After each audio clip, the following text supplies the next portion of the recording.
Hello and welcome back for panel 2 of our virtual conference. I'm Erica Salmon-Byrne, EVP and Executive Director of Bella here at Ethisphere, and it's my pleasure to be moderating today's panel. I have 2 truly fantastic panel members, but before I turn to my introductions of them, for those of you who are just joining us, I wanted to reiterate our thanks to our host today, Panasonic, as well as the sponsor who made this possible, the good folks at Everfi. And speaking of the good folks at Everfi, on the panel with me, I have Preston Clark, who just moderated the last panel. I hope that you enjoyed the insights that he was able to develop together with Karen from BMS and Danny from Honeywell.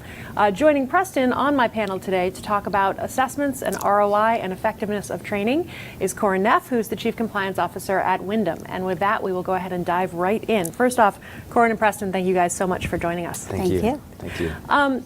Corin, I kind of think of the effectiveness, metrics around effectiveness as the holy grail of all things compliance related. So let's talk a little bit about, first off, your program at Wyndham, for those who aren't as familiar with how long you've been in your role, things along those lines, add a little background. And then how do you think about measuring training effectiveness? Sure. So I've been in my role at Wyndham for about 6 years now in the compliance function. And prior to that, I was in privacy, which is the first cousin of compliance, and now it's folded into the compliance function.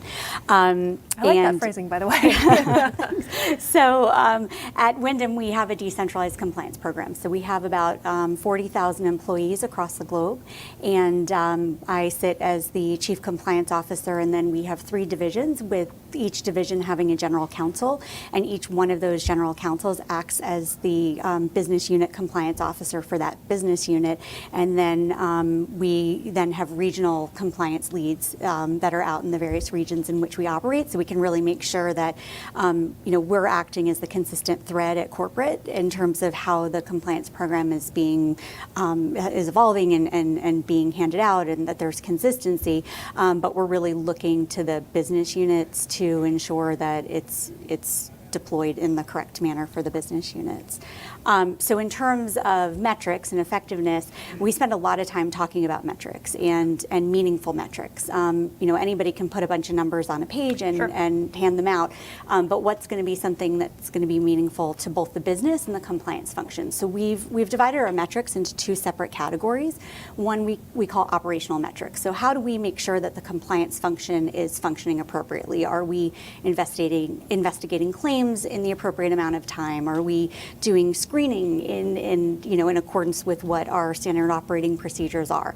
And that's one piece of it. But then the other piece that's very important that we share with our senior leadership is the compliance effectiveness. And I think that that's what we're really here to talk about. And how do we make sure that our compliance program is operating at an optimal level, and that we're seeing a return on investment for all of the people investment and monetary investment we're putting in? And that really ranges from things like what are the number of claims that we're seeing in a particular area, and then comparing that with training that we're providing. So a lot of it is cross-checking metrics and not just looking at it as a one-dimensional object. Right.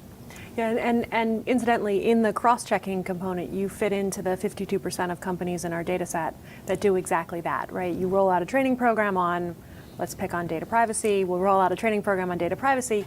What do your metrics look like on your privacy-related materials, like your policies? And then also, are you seeing that uptick in questions or concerns or reports around privacy, such that you get a sense that people actually paid attention while they were going through the training program? Absolutely. And then the other component, and I lend a lot of credence to this component, and I call it the informal metrics. They're not true metrics, but what's the feedback we're receiving? So when we launch a new tool or a new training program, are people coming back and saying that they want to jump off of the rooftop, not in a good way, or they're think that it's something that's helpful for them and that it's helping them do their job? And ultimately, that's what our goal is, to try and shift the mindset. We're not necessarily the company cops. We're there to try and provide them with all of the tools and resources necessary to perform their function in a compliant and ethical manner.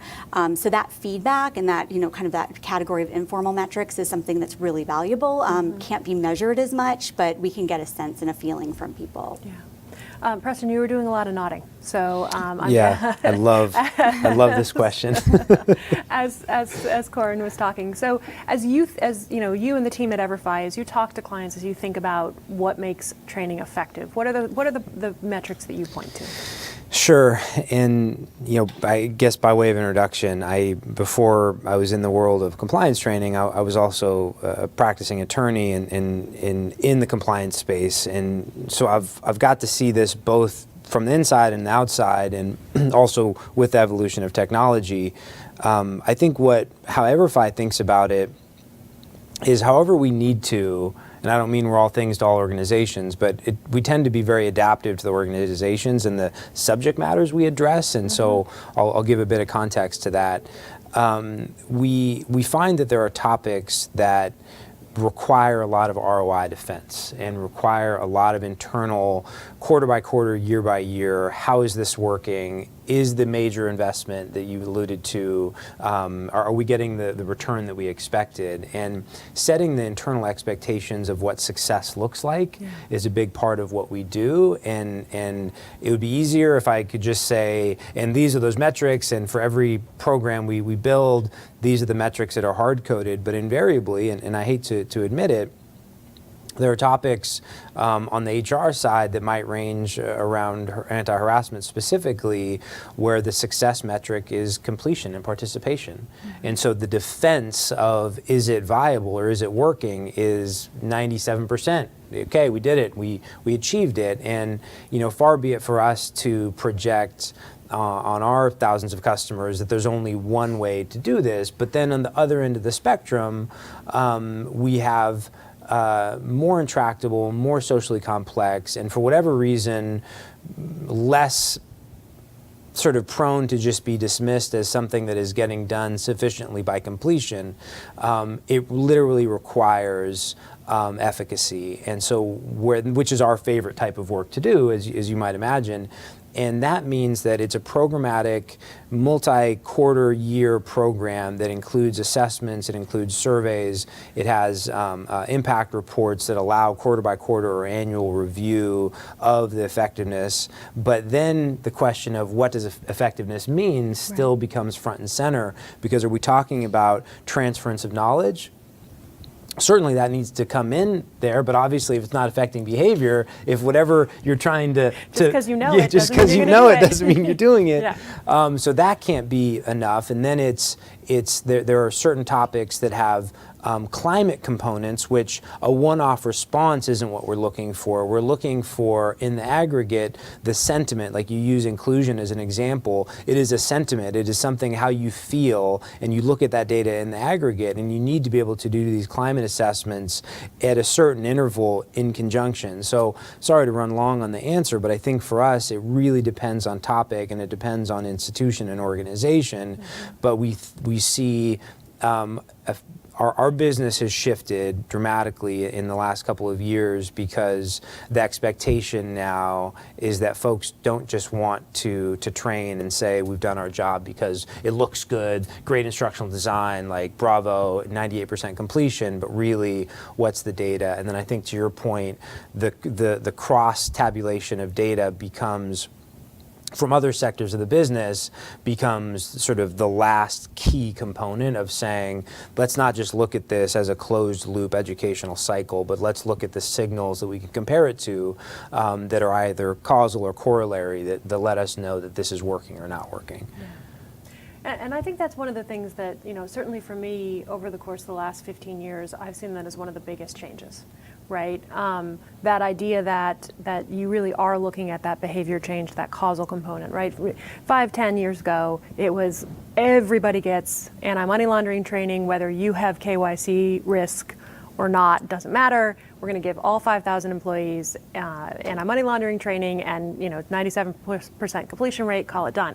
Well, if you dug one layer below that, you found a bunch of US-based sales guys saying, this has absolutely no applicability to my job whatsoever. Exactly what you were talking about, Preston, with the panel before. So, the trend of starting to see some targeted work on planning at the front end and saying, what risks do you, Corinne, in your job present me with that somebody in a different role at Wyndham doesn't present me with? And so I'm Preston, I'll start with you on this one, but I'm curious, as you think about the evolution of the space, what has changed for you on the metrics front? For me, it's the fact that we're even asking, right? That's one of the biggest changes. But what has changed from your perspective?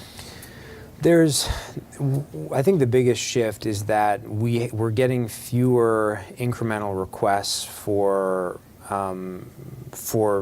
programs or courses or whatever word you want to use, and we're having organizations come to us saying we need a program, we need there to be something that is comprehensive, and I think that is the right shift, because I think it implies a much deeper commitment, but I also think that with that, the stakes get much higher too, because what you're saying now, it's really easy when you have, as we talked about earlier, this decentralized approach to training. It's easy, like we'll go in and meet with a chief compliance officer, and there'll be 10 different offices that are doing 10 different things, and they may be doing them all very, very well. But as the previous panel indicated, the problem with that is if there can be certain regional specific initiatives that make a lot of sense only within the context of that region, which we appreciate, but at some core level there needs to be a programmatic global look at this, and given resource constraints, time constraints, etc., it's often not the regional offices that are having these types of conversations or this level of impact to say holistically how do we measure change within the organization. And so as a byproduct of that, you tend to sort of say, well, here's how we do FCPA in this region, or this is how we do, general ethics over here, or whatever it may be. And that tends to end up at a place where when we do these satisfaction surveys of sort of our audience, not necessarily our customers, to get a sense of how much they love their global training initiative, and very few love it, I think, as a byproduct of it largely being decentralized and losing control. So to summarize the question or the answer, I would say we're seeing more of a push towards centralized initiatives. Of course, there's a bigger commitment with that from a programmatic, strategic buy-in across regions perspective, but we do see that as a good trend. Yeah. Corin, both questions to you there, because obviously, the idea behind the decentralized program and the amount of coordination that requires to do it well and to take into consideration the regional components as well as the global components, that's a really important topic. I want to get there, but I'm curious, you've been in your role at Wyndham for 6 years, you were in privacy before that. What's been the change that you've seen on this effectiveness debate? Well, I mean, there's I think a lot of what Preston said, is mirrors what my thoughts. But at the beginning, it was just if you took training, then therefore, it was a check the box. Much of it was a check the box. So I don't know that it necessarily has changed. I mean, our metrics are now comparative, which we talked about. But I think the shift has really been to more of this role-based training. So there's a certain level of training. We have 40,000 people across the globe. We want to make sure everybody's taking anti-corruption training. We want to make sure everybody's trained on our code and privacy issues. But then beneath that, what's the appropriate training, to look to make sure it resonates with people, that it's relevant to what their job function is, that it's relevant regionally to where they're located. So we've really spent a lot of time working on these 10 to 15 minute vignettes. And then also what our goal is, we've shifted away from training on law to shifting to training on process. And the idea that somebody out there in the field who's in a non-legal position really cares to know what the law is. I mean, that's our job as the lawyers. But what we want to tell them is these are the tools you have. This is the process that you need to follow. And if you do this, everything's going to be good. And I think that that's been a major shift. And I think we've seen some really positive feedback. Just verbally, but I think the way we've also looked at it is the training's taking much faster for people to complete. So we look at the universe of individuals, we launch training, we give them 30 days to take it, and historically, it could be a much longer period of time. You're battering down people's doors to take it. Now we see that I'm hopeful that it's because people are seeing value in the end result of the training. Right, and they're not dreading it in the way, I think, we've all had that experience where you open up the training and you say, you sort of brace yourself for it, right? Because it's not targeted at the audience, right? It's that sort of broad brush approach, and I would agree. I think that's been a tremendous change. I do want us to go back around, though, to the decentralized question, but before I do that, I just want to remind everybody who's watching, we are very happy to take questions. You have three folks with legal backgrounds up here. We can sit here and talk for an hour without any issue whatsoever, but we really want this to be as useful to you as possible. So please do send your questions in. I am monitoring the chat function right here, so I can ask them live as Corin and Preston and I are working our way through the dialogue today. So back to decentralized versus centralized. Yeah. How do you guys navigate that at Wyndham? You know, and here I'm thinking really tactically. Do you have your business units make suggestions on the training they want to do, and then you sort of roll it all up into one big global map, or what's your process? So the way we set it up is making sure that it's structured at the outset. So I think that that's the most important thing, is having the business units buy into what does decentralized mean, because it can mean you go off and do your own thing. It could mean a more heavy-handed approach. I think we live somewhere in between. There are some functions, because of the importance, the risk to the organization, they're handled at the corporate level, and by operationalizing, we're looking for the businesses simply to push out product. You know, push out whatever the tools are. There are other things, and that would be things like our hotline, you know, that's so important to us. Now, when it comes to investigating certain claims, for example, that would be HR related, we will say to them, this is up to you to investigate, keep us in the loop, and if, you know, certain issues arise, you have to let us know about that. So that's kind of the foundational, what does the governance look like? And then it rolls into how operationally does it work. So we have members of the teams in the business units and then internationally on the legal side that act as compliance leads and regional compliance leads. That way we get real-time feedback where they can come to us, and we view ourselves as also a service provider to them. So if they want a particular training module, if they think that they see an issue, they can come to us, because like Preston mentioned, they don't have the resources that we necessarily have at corporate. A lot of them are doing other jobs as well as just compliance. And then the other thing is we also have a network of compliance champions throughout the world. So those are business people who have business roles, and they're in, you know, every area of the organization, middle management level, that then provide feedback. And what we try and do is bring them into the loop. So if we're going to launch a training module and we want to beta test it, we'll beta test it on that audience. We'll want to find out how it might translate, not literally translate, but translate to an international audience, because some things just might not, you know, might not have the same meaning internationally, depending on the jurisdiction. We'll ask for that. So we try and be collaborative, but also respectful of the fact that, you know, we want to take the laboring oar. I think, based upon my experience, it's been kind of an evolutionary process. I think at the beginning, the business units were more focused on their differences and how everybody's different, and you know, the need for really specific training that's unique to them, or specific policies that are unique to them. And then the more we work together, and they realize we're not trying to conquer the world, we're just trying to provide assistance, and we're really open to their feedback. It's been a really beneficial process where we've learned a lot, and I hope that we've added value to them as well.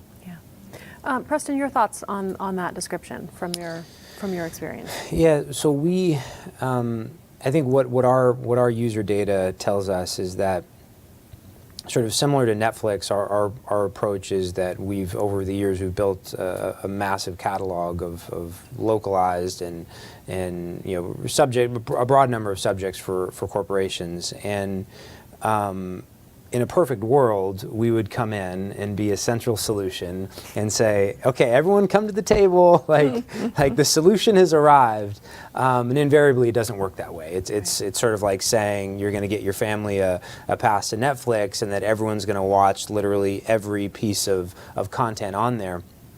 And it's not just about sort of centralized or decentralized, it's that that's not the way organizations work. And so in some ways it's sort of, the answer is impossible, or the question is impossibly nuanced, in that every organization is going to have both centralized and decentralized components. And so what we think a lot about are what are the components that are most likely to be centralized.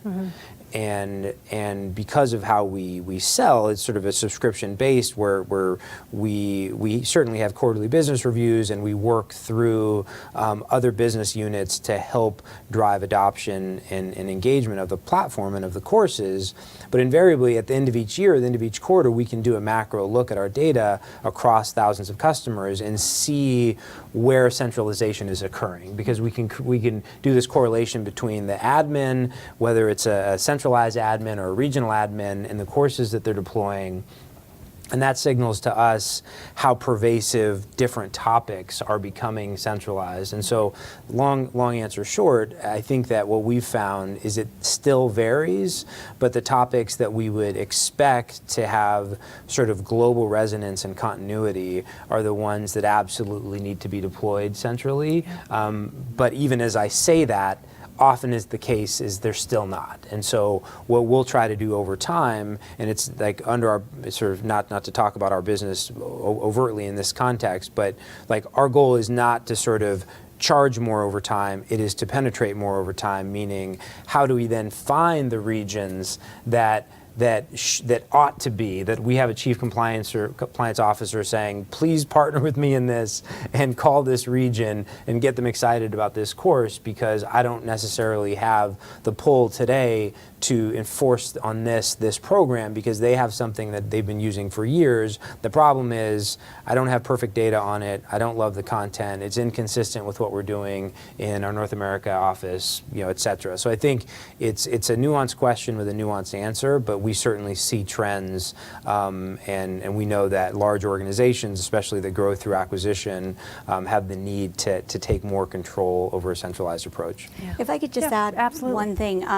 One thing that we've also found really helpful is developing standard operating procedures as it relates to training. So once we get it in writing and you get everybody's agreement down on paper, and we say we are going to train this audience every 2 years, and that goes to our learning and development team, and that goes in the SOP Bible, that becomes much easier to deploy in the future. So it's one thing to get a nod, but another thing to get everybody to agree in writing. And then what we've also done is ensure not just the lawyers have bought in, but we've really partnered with HR to make sure that any training that we're going to deploy to internal human capital is going to go to HR. They're going to understand the why. And then oftentimes we'll also share the training with key executives in a business function, so finance, for example, and actually ask them to send out the letter announcing the training. So making sure you kind of have that cross-functional buy-in has been really helpful to get the in a decentralized environment, to get the regional buy-in as well. Yeah. Corinne, I want to stay on that theme for a second, because you called privacy the cousin of compliance. I call those function your sister control functions. It's HR, audit, finance, those groups that if you have effective partnerships with them, everything else becomes exponentially easier. Whether it's getting the metrics that you need to show that the training is having an impact, or whether it's rolling out the training in the way that you want to do it in the first place. Any lessons that you've learned over the years about how to build those partnerships and things that you would share with the audience? So I think a few things. I mean, it's probably an overused phrase, but communicate early and often. So if you can get in front of those groups and the key stakeholders in those groups, become a guest speaker at some of their leadership meetings, so they understand the why, because that's really important. So it doesn't just seem like we're just shoving random training down people's throats without a purpose. And also in our training and in those conversations, build in hopefully not lessons learned from our organization, because this is hopefully proactive measures we're taking. Sometimes it might not be, but what happened to other companies, so compliance pitfalls. So I think that's important in the education component to get buy-in, but I also think, again, the theme of being viewed as a resource. So we engaged in a project where we rewrote the company policies and consolidated them. And instead of just saying, hey, finance owner in tax, you need to write your finance policy, we held their hand, we wrote the policy with them. So we felt like that was getting a lot of people engaged and understanding that we can help them with process improvement. And so we're there to, again, provide resources and tools, and we certainly have a skill set that can be translated to the business side. So I think having that collaborative approach where we're willing to help them kind of outside of what you would consider the four corners of what our job is, Right. has helped bring everybody together. Any stories of turf battles? Just and if you can change the names or functions to protect the innocent if you need to. But I certainly have come across many companies over the course of the years that I've been talking to companies about these topics where they get that, and they're all prepared to do that, and they go to the head of audit, and the head of audit tells them where to get off, basically, because this is his world or her world, and they're uninterested in assistance, right? Yeah. So any stories to share around that, or things that you've had to navigate from Yeah, that I mean, I perspective? think that it's very natural that people want to stick up for what their function is. I Yep. think and I think good people who run a function are going to do that. I think turning that into healthy dialogue where everybody understands we're all moving towards the same target is what the trick is. So again, getting those, it's the early and often, getting those stakeholders in early. So, an example would be we were going to rewrite the code, and we have been in the process of doing that. Before we even engaged a vendor or even launched the project, we went around and had one-on-one meetings with key leaders. They understood what the process was going to be, what we expected of them. So you could see that communications really has an interest in that piece. HR has an interest. Finance is going to have an interest. So how do you bring everybody together so it's not, compliance might be running the project, but it's really viewed as a shared project. So what we do in those instances is we put together a project charter.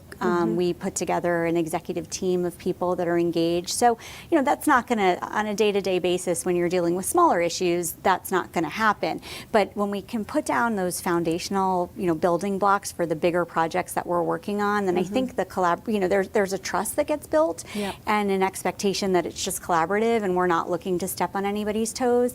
I also think that listening to feedback. So the first few pieces of criticism after you work really hard to launch something kind of hurts, right?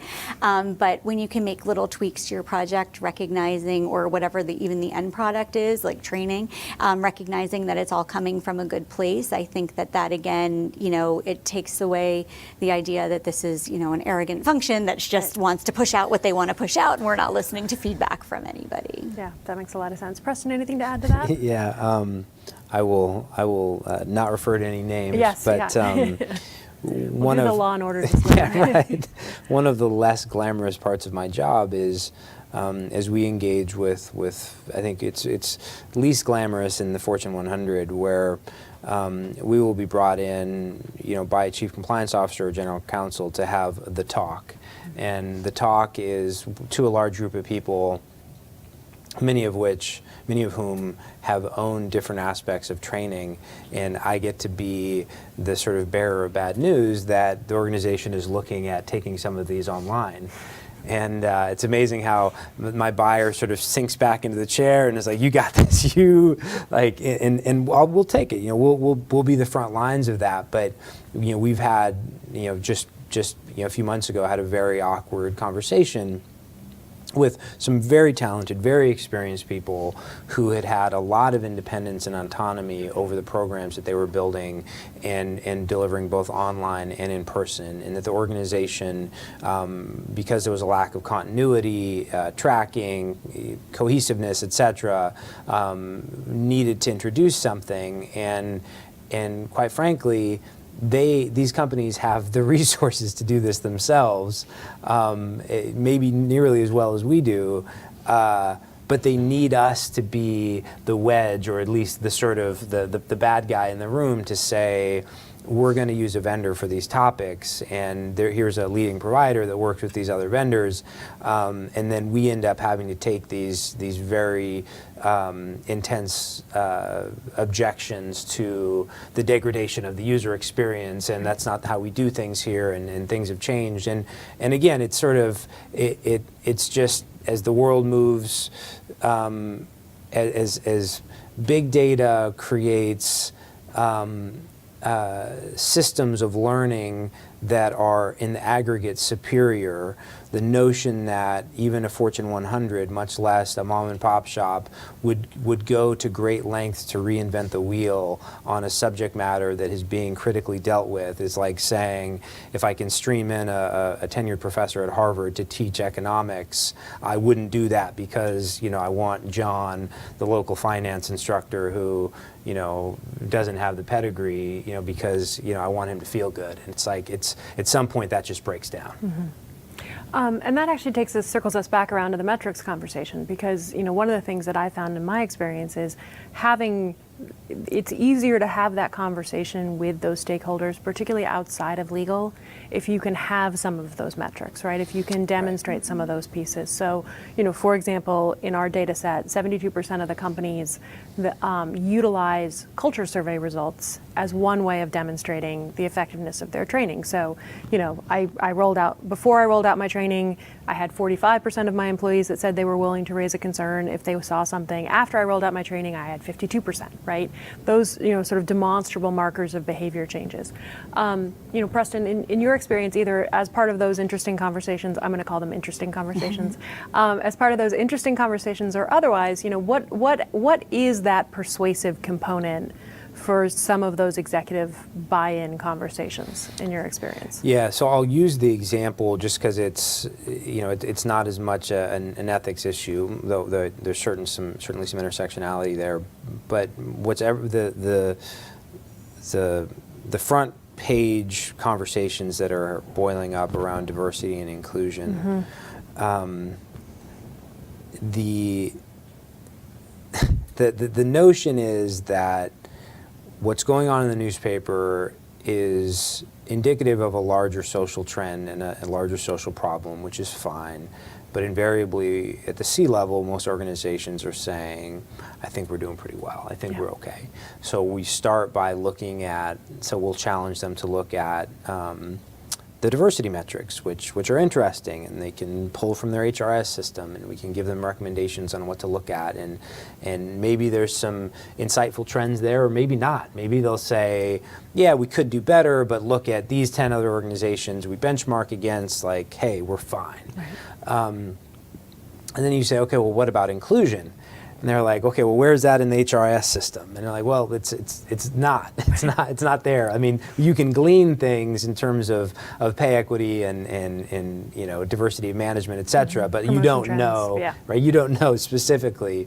And so we have some great instruments that our team has built that we recommend organizations to deploy. And the beauty is that. And I say beauty because it's not, I don't love that this is a fact, but the fact keeps us in business, certainly, that a diversity and inclusion survey instrument with the right set of questions, just like in higher ed, a sexual assault survey that the Yales and the Harvards have deployed in the last 3 years, no one comes back with a clean bill of health, especially the first time. It's going to be astonishing to every C-level person what's really going on if you've never taken the pulse before. Right. And it requires asking the right questions, and really understanding the implications of those questions, and understands how to analyze the data. But some of the data, you do not need to be an analyst or a D&I expert to glean what's going on. And so I think that's where our starting point tends to be if there's a lot of doubt or some foundational doubt about whether or not some of these critical training initiatives are worthwhile or not. Corin, what about you? In conversations with senior leaders, where do the metrics come into play if you're trying to do something new? So I think we use two things. We use the metrics that we talked about earlier, but then we also, like I had mentioned, we use the real life examples of what's happening with other organizations. I think because I'll call them squishy, the metrics and the compliance as it relates to training is a little bit squishier. I think that you could get into a great debate in terms of what it means. So I tend to favor more of these things have happened to other organizations, so therefore we want to avoid this compliance pitfall. And by the way, it's the type of metrics is that, is we want to avoid that risk, and it's going to cost us this amount of dollars, either in what it's going to cost us to purchase or put the training together, how much time people are going to be taken off of their job if they're hourly people, or what the time component is going to be, and that's kind of creating the whole package. Though I do have to say, I mean, we've been pretty fortunate. I'm going to knock on wood. I mean, there's never been a situation where I've said we want to deploy this training and anybody said no. It's just, we have to be judicious and cost conscious about how we want to put it together. I think hopefully, in compliance, we've gained the trust from senior leaders that what we're recommending is necessary. We try not to be training happy, and we kind of bucket things in component parts. So this is the training that's everyone everywhere, training that's role based. We offer this training, so there are actually, believe it or not, functions that will come to us and say, hey, we want to learn more about, right now in the privacy world, the GDPR, which is, the big buzz there. If you're in marketing in Europe and they're actually knocking on our door, and then the awareness component of it, which is just, signs up in the building or newsletters. So I think that, breaking it down into bite-sized chunks and showing that you have a thoughtful program in place, while the metrics are important, I think a lot of times that can kind of make your case for you. Yeah. Can I just, of course, please. one really interesting point on that is fascinating to me is that it has a lot to do with, I think, expectation management. I think the inconsistent bombardment or sort of intermittent, do this now, here's this out of nowhere, tends to create some undue and unnecessary friction that can give you a false positive or false negative that the volume itself is the problem, when it's the randomness or seeming randomness becomes the problem. Definitely. So I think it's also about saying we have a program and introducing to people what they can expect over the next 12 months, so that when it comes, it's not like, oh, where is this coming from? It's understood that it's a cohesive program that a lot of thought and intent went into. And I think that goes, Corin, to the point you were making earlier, which is bring your partners in, your sister control functions, your leadership team, and make a plan. And say, here's what the year is going to look like. For many companies, here's what the next 2 years are going to look like, right? Barring an emergency, barring something that we have to deal with out of the blue, here's our plan, not only of what we're going to train on, but what we're going to communicate around. And here's, to use a phrase you used earlier, here's the why, right? And the why isn't any longer, at least for many organizations, because the lawyers tell us that we have to, right? The why is because this is going to allow us to do business the way we want to do business. This is what we expect of each other. This is the way we're going to behave. And I think, for me, that's the most exciting shift that I've seen, is that conversation, that swing of the pendulum away from, well, the law says this, so this is what we're going to do, and we're going to start every training presentation with a picture of a guy in handcuffs, because, that sort of thing. And instead to, how do we build the work atmosphere that we all want to be in? And what does that look like, going forward? So I wanted, before I switch to sort of the last bucket of questions that I have for you guys, I did want to touch very briefly, Corin, on a comment you made about what the metrics are, right? Because I do think, I've listened to and attended and led a lot of these kind of conversations, and sometimes it can be hard to walk away and you feel like, wow, that was a really great conversation, but I didn't write anything down, right? What's my thing I'm going to write down? So I just wanted to rattle off a list of the things we see companies using as those metrics, and I'd like to get you guys to let me know if I've left anything off the list. So obviously, relatively easy to get your hands on completion rates, relatively easy to get your hands on how quickly people completed the training, which leads to a relative sense of their eagerness to complete it, or the incentive they felt to complete it, depending on what the company is. Relatively easy to get your hands on the quiz at the end, right? Although I like to call it the did you stay awake quiz, not the not really any kind of meaningful assessments. Plotting out metrics on your hotline, plotting out metrics on your other available resources, policies, procedures, controls, other things I might go click on. Informal feedback from managers and from other people on what they thought of the training.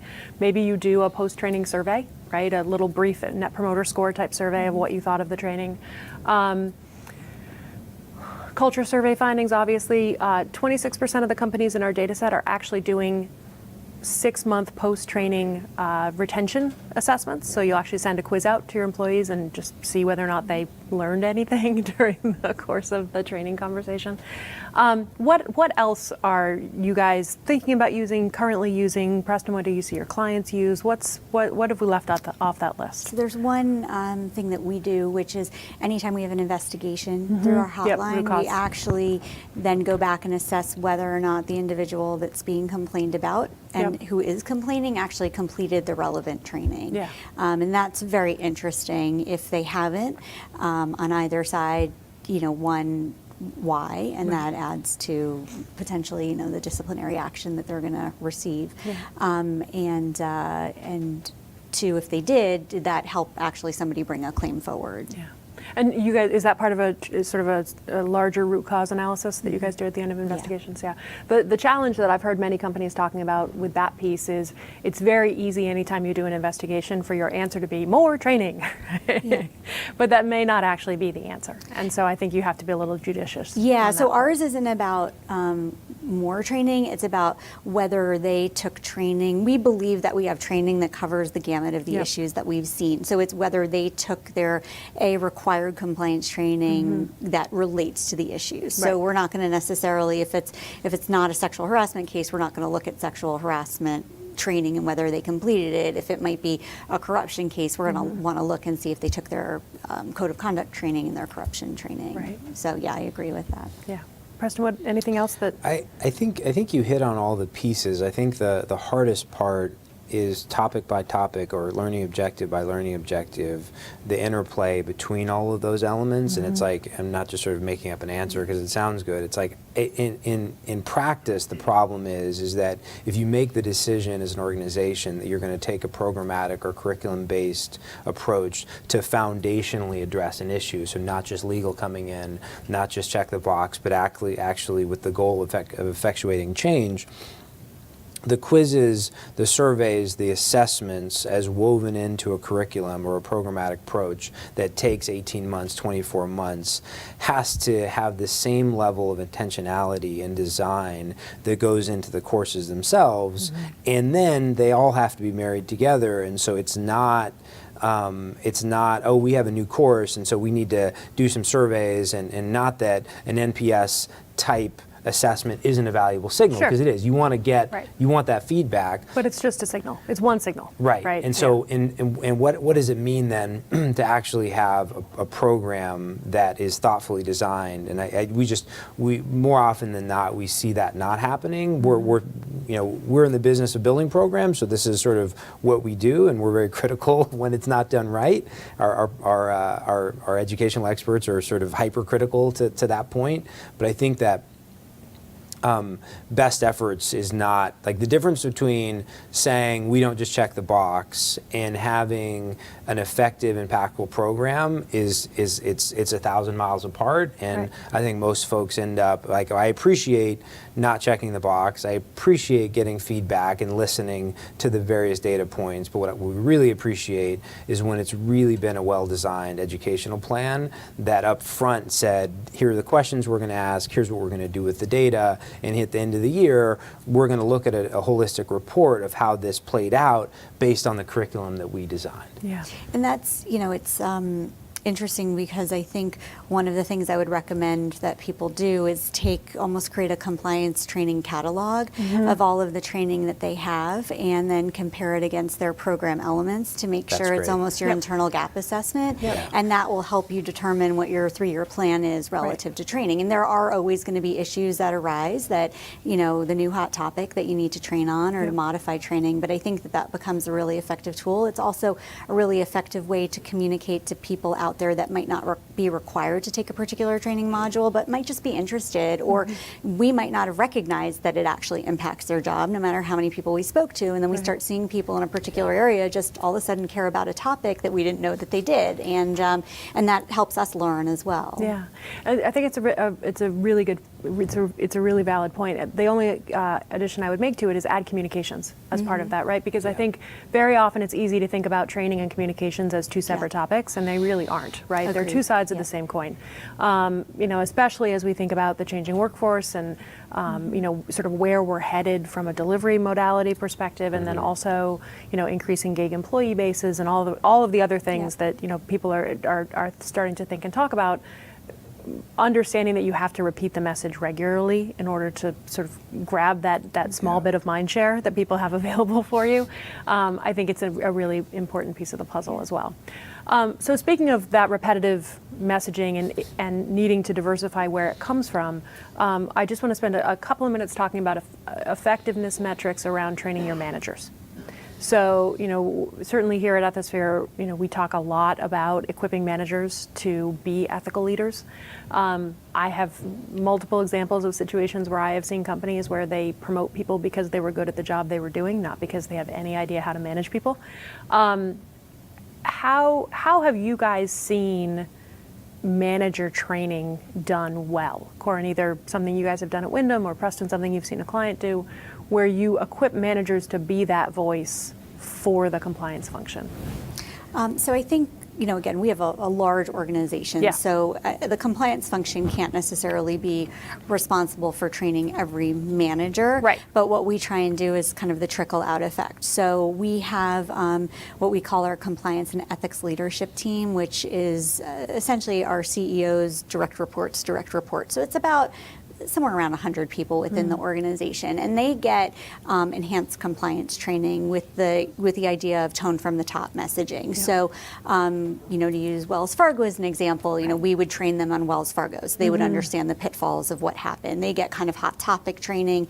Our core training we deliver to them in person, so we can have dialogue around it as opposed to just online. So the idea is for them to then hopefully think that something that we said was interesting, and then talk about that at their leadership meetings and trickle down there. And then we always call our tone from the middle is our compliance champions that I mentioned earlier. They're all in managerial positions, but in the middle level of the organization, and they're supposed to know a little bit more than the next guy about various compliance topics and understand where to go to for certain issues, and then trickle that down. Separately, HR and communications and our learning and development team does a great job of putting together managerial training where we provide component pieces of it, and I think that that's effective. But to me, the most effective thing that we can do is kind of this outreach. And then the last component is really just getting out there and meeting people and going to offices, and not just sitting in corporate headquarters in Parsippany, New Jersey, when we have a new office that opens in Brazil, and making sure we're meeting with the managing directors, and again, just putting a name and face to compliance. And I think then that trickles out to have the managers understand the importance of the role of compliance within the organization, and that they have a different expectation in that role than just somebody who's not a people manager. Right. Preston, anything to add to that? Yeah, I'll steal Corin's term, tone from the middle. I think that what we've seen is that while tone from the top becomes this this conveyance of global organizational commitment that's really critical to whatever initiative you're enacting, invariably, I would say, especially relating to topics surrounding ethics and conduct, your manager is the person you are most likely to mirror. Absolutely. And as your organization grows, that becomes that we talk about having a great onboarding process. Well, who runs the onboarding process really? Who's going to be the person who indoctrinates or brings this person into the organization? It's going to be their manager.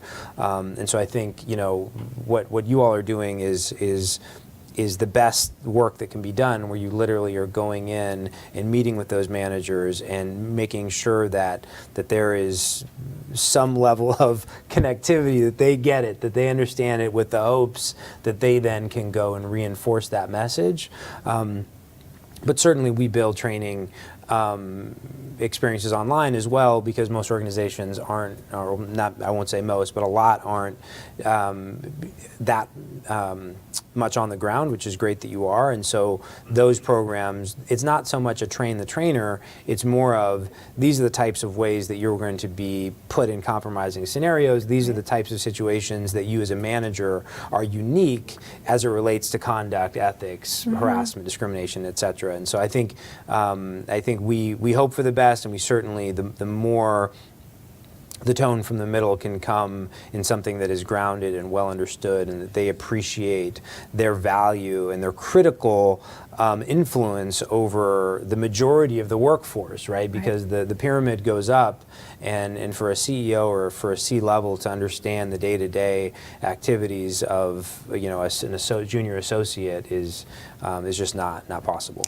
Yeah. And I think that so the point of recognition of people, because we always talk about the rumor mill can take care of a lot, good or bad.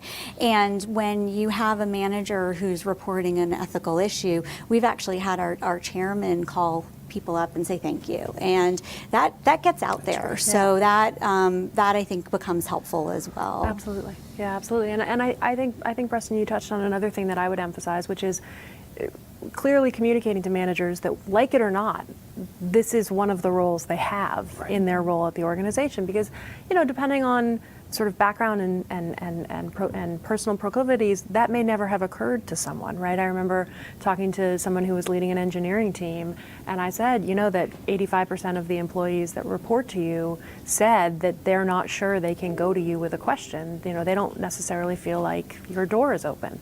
And he was stunned by that, right? Absolutely stunned by that. But after further conversation, he said, yeah, when I walk around, my area, I keep my head down and I don't make eye contact, because he's not comfortable making eye contact. And just having that conversation to say, on average, 76% of employees say that their manager is the most important person to them in terms of what behavior looks like. You're modeling success at the company for everyone who reports to you. And so you need to think about your decisions in that context. It's really important.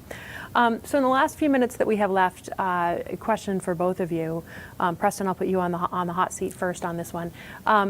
What do you see as one of the biggest challenges from an effectiveness perspective going forward? If you were in Corin's shoes, what would you be worried about as we move into the next 3 years? I think it's threshold, it's bandwidth, it's commitment. I think that in a perfect world, you'd put a coin in, and some things would happen, and then efficacy would come out the other end, and you'd say, look, we did it, and we only invest in effective, impactful programs. And the problem is that you look at the array of topics that you're tasked with, or you're charged with, and we see it at a macro level, because it's ranging from from financial education for K through 12 to sexual violence education in higher ed to global ethics for the Fortune 100. Like, how we think about measurement and outcomes has a threshold barrier for each organization and institution, depending on which topics they see as most critical. And so I think that the hardest part is that there's no way to go halfway there and to do great work. Like, you really have to build a great program, and to do that, it takes instructional design, it takes data, it takes C-level commitment. It's big. And so I think the biggest challenge we face and that organizations face is, what are you going to pick? Because you can't, and it's not to say that everything else then is check the box. We can raise, the tide can raise all boats, and we can do better work collectively and individually. But I think we need to focus on 2 or 3 topics that we're going to say we're going to do massively great, impactful work here, because these are the areas of the organization that, through surveys or through helpline data or whatever, we've indicated have the most impact on the business and the culture and ultimately our success. And I think having the discipline to do that is just difficult. It's hard to say this is where we're gonna place our energy. Yeah. Corin, anything to add to that? Yeah, I think our challenge, or the challenge I feel the most, is how to keep the training fresh. To get everybody engaged, it takes a long time to develop a training module. Even if it's 15 minutes, a lot of work goes into it. And then to go and translate, we translate into 17 languages. So there's a big cost associated with that.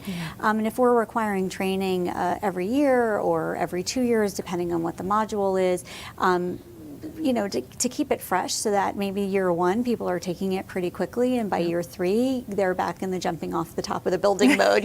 So that idea of how can you balance the resource constraints, which include time and money, against the need to keep people engaged and interested.